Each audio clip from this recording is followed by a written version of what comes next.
कहानी की शुरुआत में हम एक बुजुर्ग कपल को देखते हैं जो इस वक्त एक पार्टी में जा रहे थे। रास्ते में उनका हर एक बात पे झगड़ा हो रहा था। जो भी टॉपिक उनके दिमाग में आता उस पर बहस छिड़ जाती। उनका ध्यान एक बार के लिए इतना भटक गया कि एक दूसरी गाड़ी से वो टकराने ही वाले थे। जब वो अपने बेटे के घर पहुँचे, लैरी ने जोआन के हाथ में लगी हुई बैंडेज को उसकी शर्ट से छुपा दिया और उसे याद दिलाया कि आज तुम्हें पूरे परिवार को कैंसर के बारे में बताना है। जोआन ने कहा कि मुझे बस एक दिन और चाहिए, क्योंकि वो आज की पार्टी को खराब नहीं करना चाहती थी। परिवार ने उनका बहुत प्यार से स्वागत किया। उनकी शादी को 65 साल हो चुके थे। उन्होंने जोआन को बताया कि बेसमेंट में उसकी पुरानी फोटोज का एक डब्बा मिला है। उनमें से एक फोटो जोआन की पहली शादी की है, जो कि लूक नाम के एक आदमी के साथ थी जो युद्ध में मारा गया। इसी बीच लैरी के गले में अचानक से कुछ अटक गया। उसे सांस लेने में दिक्कत होने लगी। वो जमीन पर गिर गया। कुछ सेकंडों बाद ही लैरी की अचानक से आंख खुली। वो चौंक कर एक ट्रेन में उठा।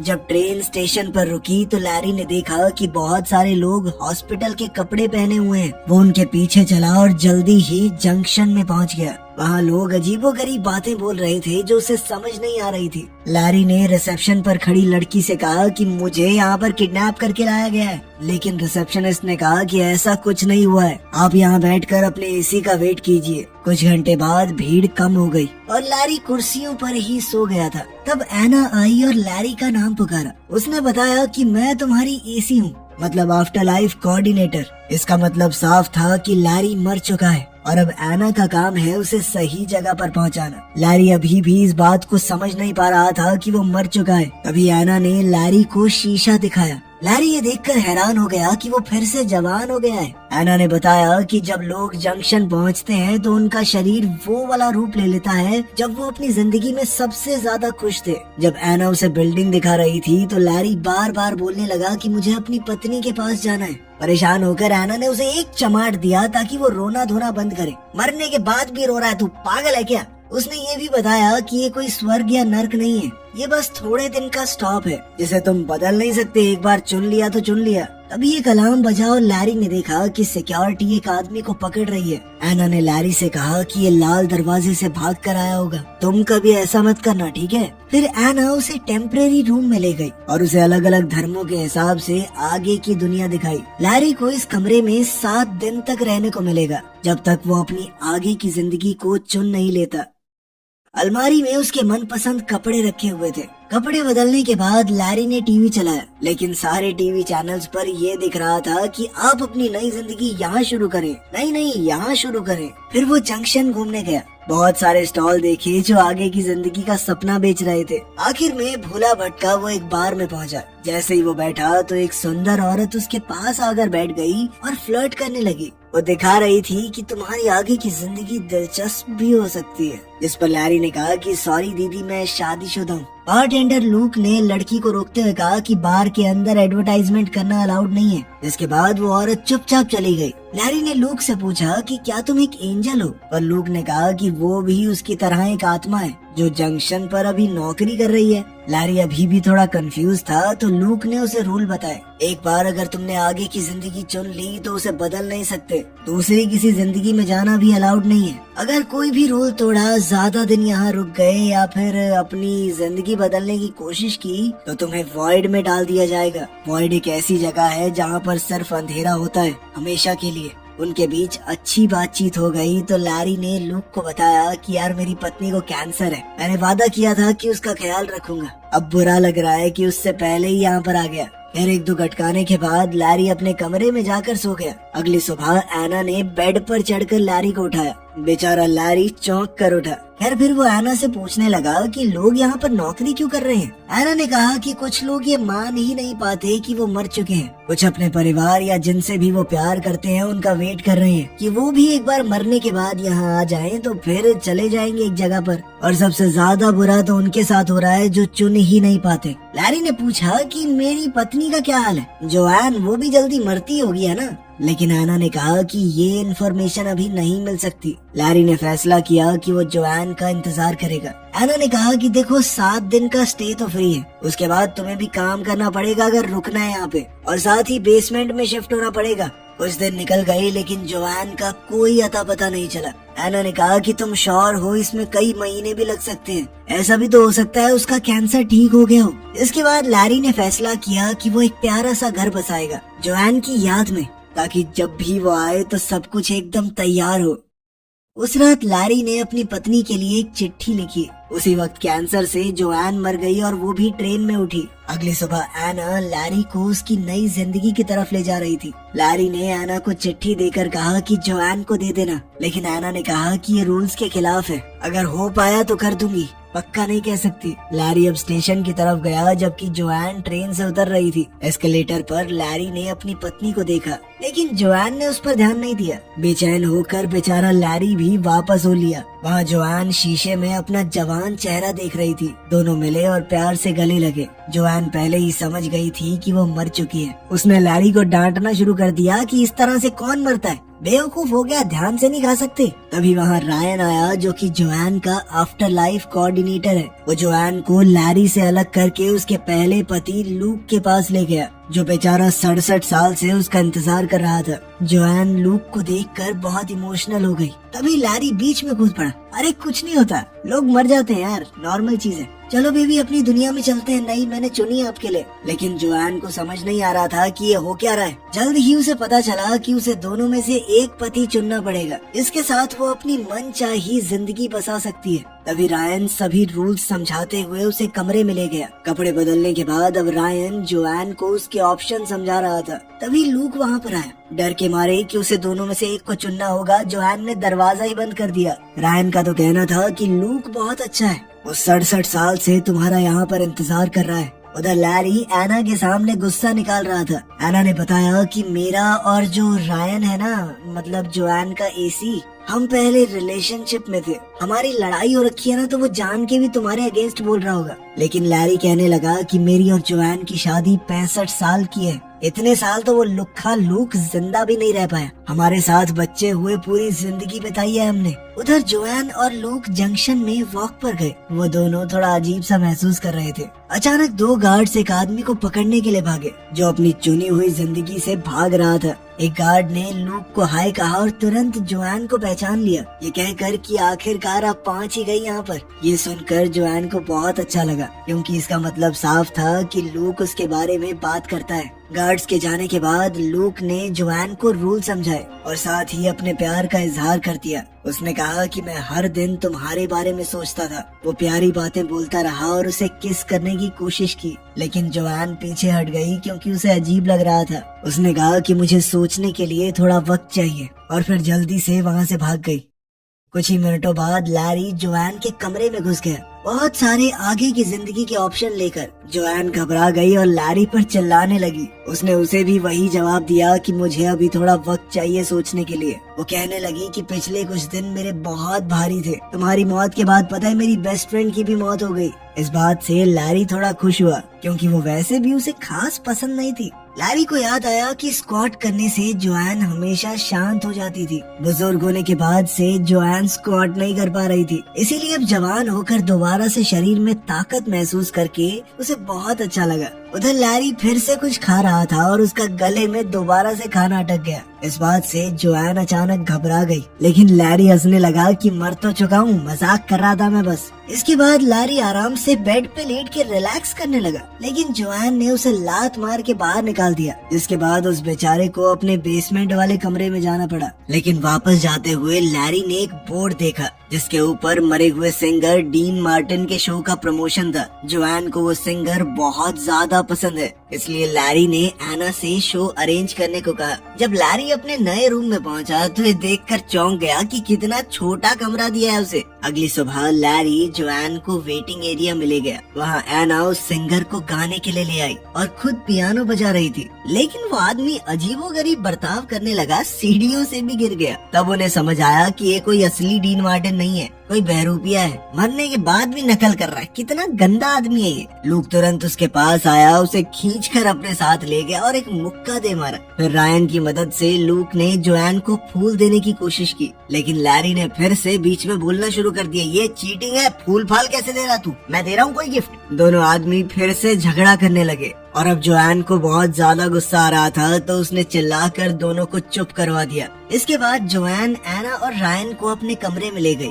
और उन दोनों पर काफी देर तक अपना गुस्सा निकाला। फिर उसने चिढ़कर कहा कि कोई तो रास्ता निकालो, ऐसे कैसे फैसला लूं मैं। कोऑर्डिनेटर्स ने रूल तोड़ने के लिए एक लंबी फोन कॉल की। कुछ देर बाद जोआन अपने दोनों पतियों को रूम में ले आई। कोऑर्डिनेटर्स ने बताया कि तुम्हारा केस थोड़ा सा खास है, इस वजह से हमें एक स्पेशल वीजा मिला है। जोआन को 2 बार चुनने की इजाजत मिलेगी। एक बार के लिए वो लैरी के साथ अपनी जिंदगी जाकर देख सकती है और एक बार लूक के साथ। उसके बाद उसे फैसला करना ही होगा। दोनों लड़के फिर से झगड़ा करने लगे कि पहले कौन जाएगा और उनके बीच में हाथापाई होने लगी। इसलिए जोआन फिर से चिल्ला पड़ी। उसने कहा कि पहले कौन जाएगा ये हम टॉस करके पता लगाएंगे। फिर से बहस शुरू हो गई। इस बार रायन ने दोनों को रोका। लैरी ने सिक्का उछाला और लूक जीत गया। ट्रेन राइड के दौरान लूक और जोआन पुराने दिन याद करते रहे। जल्द ही वो एक खूबसूरत पहाड़ पर पहुँचे जहाँ साफ आसमान और हरा भरा जंगल है। घूमते हुए दोनों ने बहुत मजे किए एक दूसरे का हाथ थामकर। शाम को रेस्टोरेंट में डिनर हुआ। जोआन बार बार अपने बच्चों और पोता पोतियों के बारे में बात कर रही थी, इससे लूक थोड़ा अनकंफर्टेबल हो गया। लूक ने कहा कि मुझे बुरा नहीं लगा, बस ये सोचकर थोड़ा दुख होता है कि तुम्हें ये जिंदगी मैं नहीं दे पाया, पर उसे इस बात की खुशी है कि जोआन ने एक अच्छी जिंदगी जी। जोआन ने कहा कि मैंने कुछ वक्त तक तुम्हारा इंतजार किया था, पर फिर क्या करती, तुम चले गए थे। मरने के बाद कोई लौट कर थोड़ी आता है। फिर लूक जोआन को एक जगह पर ले गया जिसे आर्काइव्स कहते हैं। ये यहाँ पर हर चुनी हुई जिंदगी में होती है, जहाँ आत्माएं अपनी जिंदगी की यादें दोबारा देख सकती हैं। दोनों ने अपने रिश्ते के सारे जरूरी पल देखे। वो पहली मुलाकात, पहली बार एक दूसरे को चूमना, शादी का दिन और जंग पर जाने से पहले का वो आखिरी वादा। जोआन ने आखिरकार फिर से लूक को चूम लिया। उसने बताया कि मैं टूट गई थी तुम्हारे मरने के बाद। यादें आगे चलती रही और लूक ने देखा कि कैसे लैरी ने जोआन को प्रपोज किया। ये देखकर लूक गुस्से में बिल्डिंग से बाहर निकल गया। उसने कहा कि लैरी ने एक दुखी औरत की फीलिंग्स का फायदा उठाया है। मौका देखकर चौका मारा है उसने। जोआन ने समझाने की कोशिश की कि ऐसा कुछ नहीं है, लेकिन लूक ने नहीं सुना। इसी बीच लैरी भड़क रहा था, क्योंकि लूक सबको बताता था कि मैं जंग में मारा गया लड़ते हुए दुश्मन से। अब इस तरह वो खुद को हीरो दिखाएगा तो कोई कैसे लड़े। लैरी को डर था कि कहीं जोआन उसे न चुन ले। इस पर आना ने कहा कि जोआन को याद दिलाना कि वो उससे प्यार क्यों करती थी। लैरी ने कहा कि मुझे तो खुद भी नहीं पता वो क्यों प्यार करती थी मुझसे, लेकिन मैं एक इंसान को जानता हूँ जो शायद बता सकती है। कुछ देर बाद लैरी जोआन की बेस्ट फ्रेंड कैरन से मिला, जो काफी बूढ़ी लग रही थी। कैरन ने बताया कि उसके सबसे ज्यादा खुश दिन तब आए जब उसका पति मर गया, क्योंकि तभी वो खुलकर अपनी जिंदगी जी पाई। खैर, कैरन ने बताया कि मुझे तुम शुरुआत में बिल्कुल पसंद नहीं थे, पर धीरे धीरे अच्छे लगने लगे। लैरी ने पूछा कि मुझे घंटा फर्क नहीं पड़ता, तुम बताओ कि जोआन मुझे क्यों पसंद करती है। कैरन ने कहा कि मुझे क्या पता, लेकिन इतना जरूर कह सकती हूँ कि तुमने जोआन को बहुत खुश रखा है। इसके बाद लैरी लूक के कमरे में गया कोई राज ढूंढने के लिए।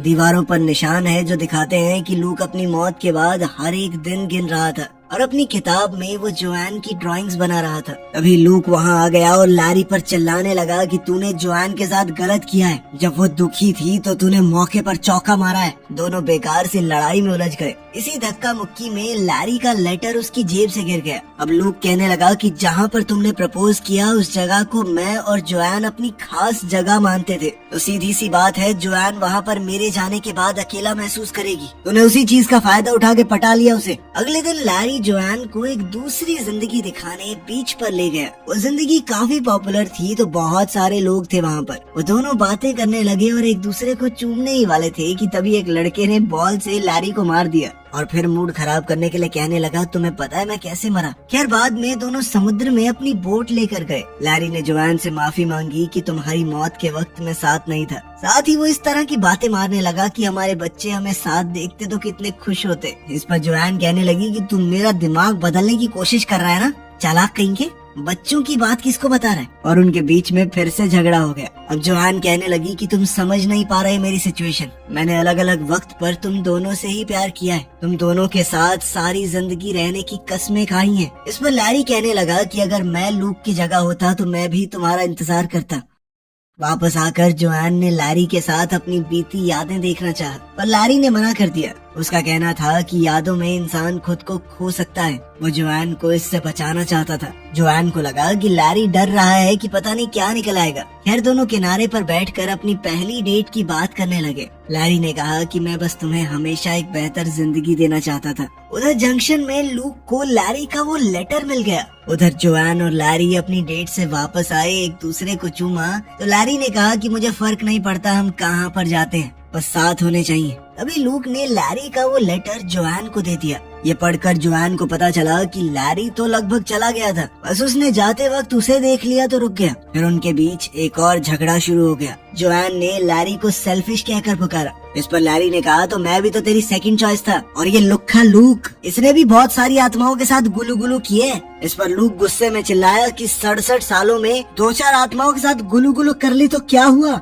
इंतजार तो मैं जोआन का ही कर रहा था ना, आखिर आत्मा की भी कोई नीड्स होती है। अब दोनों कहने लगे कि एक बार चुन लो, बस हमें नहीं पता। लेकिन अभी जोआन को और वक्त चाहिए था, इसलिए कोऑर्डिनेटर्स दोनों आत्माओं को वहाँ से ले गए। कैरन थोड़ी देर बाद जोआन के पास एक ड्रिंक लेकर आई और तब जोआन फूट फूट कर रोने लगी। कैरन ने उसे संभाला और उसका ध्यान भटकाने के लिए अलग अलग फन बूथ्स पर लेकर गई। जोआन शराब पीते हुए अपनी हालत बताती रही। तब कैरन ने उसे याद दिलाया कि तुम मर चुकी हो। याद है शादी के बाद क्या बोलते हैं कि मैं तुम्हारा साथ दूंगी जब तक मौत हमें जुदा न कर दे। मौत ने जुदा कर तो दिया, इतना क्या सोच रही है, अपने हिसाब से जी अपनी जिंदगी को। उधर बार में लैरी और लूक भी काफी ज्यादा पी रहे थे। 4-4 पैग लगाने के बाद उन दोनों के बीच में भी बॉन्ड बनने लगा। वो एक दूसरे की तारीफ करते हुए कहने लगी कि वो लड़की हमारे लायक नहीं है भाई, हम दोनों बहुत बढ़िया इंसान है यार। अगली सुबह जोआन हैंगओवर में पड़ी थी, लेकिन उसने फैसला बना लिया था। उसने अपने दोनों पतियों को बुलाया और कहा कि मैं बहुत खुशकिस्मत हूँ कि तुम दोनों के साथ जिंदगी बिता पाई, लेकिन अब मैं एक को चुनकर दूसरे के लिए बुरी नहीं बन सकती। मुझे हमेशा गिल्ट महसूस होता रहेगा, इसीलिए मैं तुम दोनों को ही नहीं चुनूंगी। मैं अपनी बढ़िया जिंदगी जी रही हूँ, तुम अपनी जियो। बाद में जोआन तैयार हुई और फैसला किया कि वो कैरन के साथ अपनी आगे की जिंदगी बिताएगी। दोनों दोस्त मजे करेंगे। उधर लैरी ने लूक को बताया कि तुम सही थे, मैंने उस जगह पर इसलिए प्रपोज किया था क्योंकि मैं तुम्हारी यादें जोआन के दिमाग से निकाल देना चाहता था। मर भी शायद इसलिए गया क्योंकि तुम्हारी शादी की पिक्चर देख ली थी। इस पर लूक ने भी जवाब दिया कि तूने जोआन के साथ जो जिंदगी जी है उससे मुझे भी बहुत जलन होती है। फिर लैरी को याद आया कि उन सब का शरीर वैसा दिखता है जैसे वो अपनी जिंदगी के सबसे खूबसूरत पलों में दिखते थे। लूक बिल्कुल वैसा दिखता है जब जोआन उससे शादी करने को मान गई थी। लैरी वैसा दिखता है जब जोआन उसके दूसरे बच्चे के साथ प्रेग्नेंट थी। ये सोचकर लैरी को अचानक से कुछ समझ आया। वो भागकर जोआन के पास गया। स्टेशन पर लैरी ने जोआन को ट्रेन में ढूंढ लिया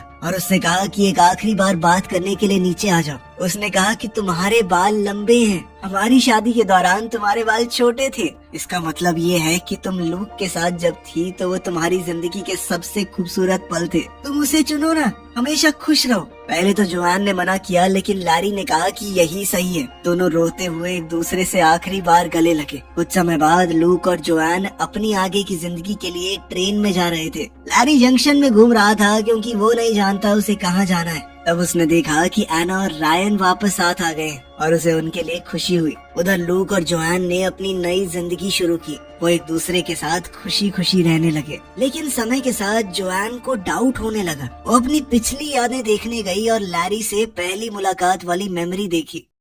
अगले कुछ दिनों तक लूक जोआन को अलग अलग एक्टिविटीज पर ले गया, लेकिन जोआन को कुछ भी अच्छा नहीं लग रहा था। हर रात वो आर्काइव्स में जाकर लैरी के साथ अपनी जिंदगी को देखती। क्लर्क ने कहा कि इतना ज्यादा यादों में रहना सही नहीं होता, आगे बढ़ना जरूरी है। एक रात लूक ने कहा कि कितनी परफेक्ट जिंदगी है ये, लेकिन जोआन के पास कोई जवाब नहीं था। अगली सुबह लूक फिर से किसी हाइक पर जाना चाहता था, लेकिन अब जोआन टूट गई। उसने कहा कि उसने लूक को चुनकर गलती की। इस पर लूक गुस्सा हो गया और चिल्लाने लगा। जोआन ने समझाया कि मैं तुम्हारे साथ सबसे ज्यादा खुश थी क्योंकि वो जवानी का प्यार था, न घर के किराए की टेंशन, न नौकरी की, न बच्चों की। लेकिन प्यार सिर्फ अच्छे पल नहीं होते, उसमें अच्छी बुरी यादें सब होती हैं। उसने कहा कि तुम 67 साल पुरानी जोआन से प्यार करते हो, लेकिन मैं अब बदल चुकी हूँ। जोआन ने फैसला किया कि वो वापस जाने की कोशिश करेगी, चाहे पकड़ी ही क्यों न जाए। वो रोते हुए बोली कि मैं तुमसे प्यार करती थी, लेकिन अब लैरी से करती हूँ। कुछ घंटे बाद जोआन भागने का प्लान बनाते हुए चाकू से दरवाजा खोलने की प्रैक्टिस कर रही थी। तब लूक वापस आया और कहा कि मैं तुम्हारी मदद करूंगा। दोनों आर्काइव्स में गए, वहीं पर वो लाल दरवाजा था। अब लूक क्लर्क के सामने दुखी होने का नाटक करने लगा। भाई मेरी जिंदगी बर्बाद हो गई यार, मैं बहुत परेशान हूँ। जैसे ही गार्ड का ध्यान भटका, जोआन चुपके से अंदर चली गई। लूक भी नॉर्मल क्लाइंट बन के अंदर चला गया। दोनों ने अपनी शादी की यादें देखी और एक आखिरी बार अलविदा कहा। जोआन अपनी मेमोरीज के पीछे जाकर लाल दरवाजे में घुस गई, जो उसे अपने बचपन की यादों के कॉरिडोर में ले गया। अलार्म बजने लगा और गार्ड्स आ गए। जोआन जल्दी से भागकर लूक की मौत वाली मेमोरी के दरवाजे में घुस गई। वॉशिंग मशीन के दरवाजे ने उसे लैरी के साथ झगड़े वाली मेमोरी में गिरा दिया। गार्ड्स पास आ रहे थे। जोआन ने दरवाजे को कुर्सी से ब्लॉक कर दिया और जल्दी से ऊपर भागी, जहाँ उसे अपना पुराना वर्जन दिखाई दिया। बूढ़ी जोआन ने मरते हुए भी लैरी का नाम लिया, जबकि हमारी जवान जोआन बेड के नीचे छुपने की कोशिश करने लगी। गार्ड्स उसके पीछे थे, लेकिन जोआन अब रेंगती हुई ट्रेन ट्रैक्स पर पहुंच गई। टनल से होते हुए वो जंक्शन में वापस पहुंच गई। रिसेप्शन पर वो लैरी के बारे में पूछ रही थी, लेकिन उसी वक्त उसका वांटेड नोटिस आ गया, जिसके बाद उसे दोबारा से भागना पड़ा। बूथ एरिया में वो रायन और एना से टकरा गई। उन्होंने उसे छुपा दिया और गार्ड्स को गलत डायरेक्शन बता दी। जोआन ने पूछा कि लैरी की आगे की जिंदगी कहाँ है, और कोऑर्डिनेटर्स ने जो जवाब दिया उससे वो हैरान रह गई। लैरी को तो जोआन के बिना कोई जिंदगी चाहिए ही नहीं थी। अब वो भागकर जल्दी से लैरी के पास पहुंची, जो बारटेंडर का काम कर रहा था। दोनों ने एक पैग लगाया, जिसके बाद जोआन ने लैरी से कहा कि तुम मेरे साथ चलो, लेकिन मैं पहले ही बता दूं कि मैं रूल तोड़कर यहाँ पर आई हूँ, मेरे साथ फंस सकते हो। लेकिन लैरी ने बिना सोचे समझे हाँ कह दिया। कुछ पलों बाद उन दोनों ने एक ऐसी जिंदगी चुनी जो बिल्कुल उनके शादी वाले घर जैसी है, जिस मोहल्ले में उन्होंने अपनी पूरी जिंदगी बिताई थी। वीडियो पसंद आई तो लाइक कर देना, चैनल को सब्सक्राइब कर लेना। मिलते हैं अगले वीडियो में।